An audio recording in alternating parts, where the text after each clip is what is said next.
Matapos makatakas ni Carlos kay Doc Kim, kay Annalyn at sa guard ay dumiretso ito sa garahean. Dito naabutan pa rin siya ni Doc Kim at nagpang-abot sila pero nakatakas pa rin si Carlos.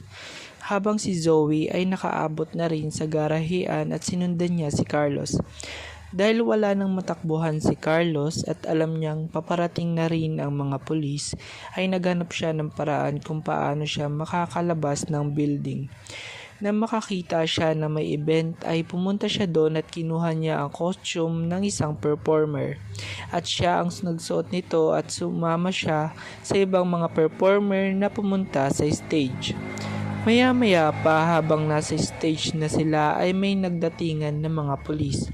Pinadapa ng mga pulis ang mga tao at pinahubad niya ng costume ang mga performer na nasa stage. Mabilis naman na nagtanggal ng costume ang dalawa at dito na kinabahan si Carlos dahil sa puntong iyon ay wala na siyang kawala.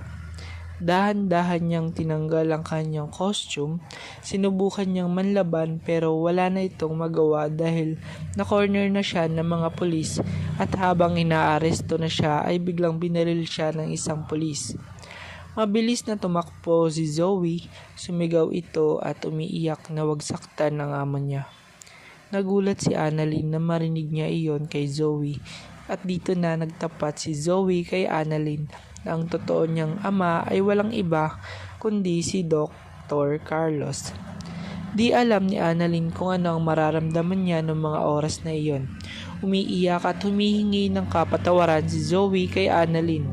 Noong mga oras na iyon, hawak na ng mga pulis si Carlos at dinadala na nila ito sa ospital. Maya-maya pa ay biglang dumating na sila RJ at Lynette.